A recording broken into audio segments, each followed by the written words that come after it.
When a crow dies, the others do not simply fly away. They gather. They call. They watch. And sometimes, they remember who was there. To humans, it can look like a funeral. A dark circle of birds, loud calls from the trees, black shapes gathering on fences, rooftops, and power lines. But what if this strange behavior is not only about mourning? What if the crows are doing something even more intelligent? What if they are asking one silent question? What killed it?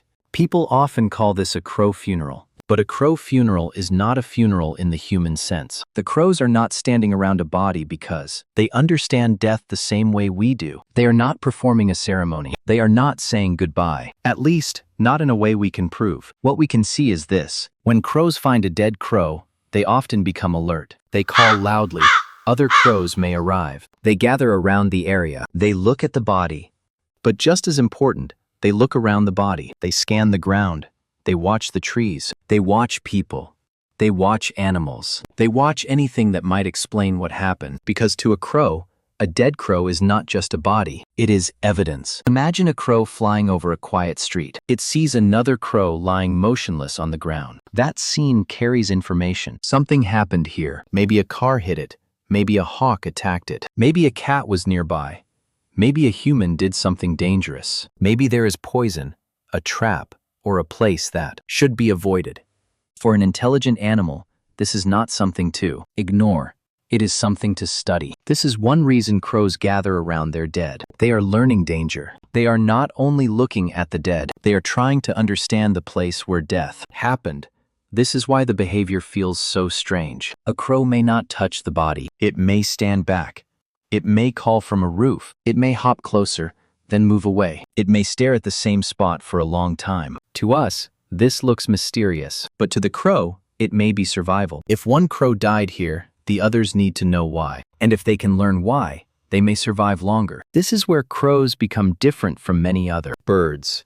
They do not only react, they remember. Crows can recognize patterns. They can remember places. They can remember faces. And they can learn from the experience of other crows. That means one crow does not have to be attacked to learn that something is dangerous. It can watch.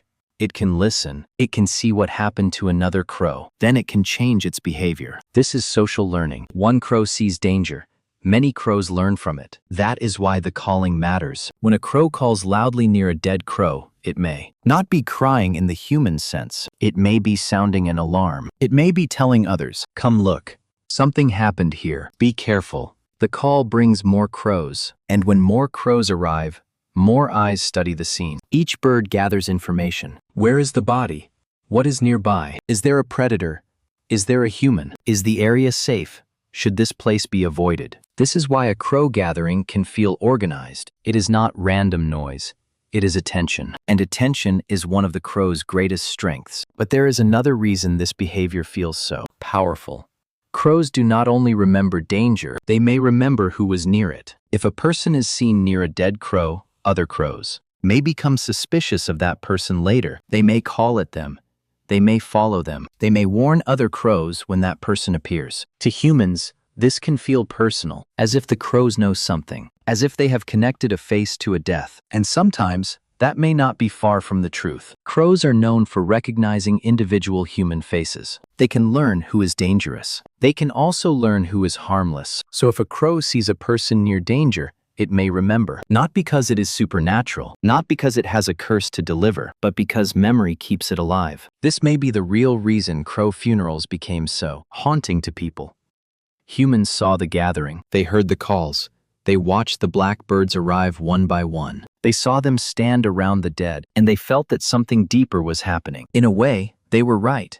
But the deeper thing may not be a ritual of grief. It may be intelligence. It may be warning. It may be a lesson being shared across the group. Death becomes information. The dead crow becomes a sign. The place becomes a memory. And the living crows leave with knowledge they did not have before. This is also why crows have been connected to omens for so long. They often appear where something has happened. They notice things before we do. They gather when there is danger. They call when the environment changes. They remember places where something went wrong. So when people saw crows near death, they imagine. The birds brought the death. But maybe the truth is different. Maybe crows did not bring the warning. Maybe they noticed it first. A crow funeral is one of the clearest examples of this. It shows that crows are not only dark birds in old stories. They are observers. They are learners. They are messengers to each other. And when one of them dies, the others do not ignore it. They gather because the death means something. They call because others need to know. They watch because danger may still be near. And they remember because forgetting could be fatal. So the next time you see crows gathering in one place, do not rush to fear. Do not assume it is only bad luck. And do not assume they are simply making noise. They may be reading the scene. They may be warning each other. They may be learning what happened before it happens again. Because for a crow, death is not only an ending, it is a message. And when crows gather around their dead, they may not be asking why the crow died. They may be asking something much more urgent. Is the danger still here?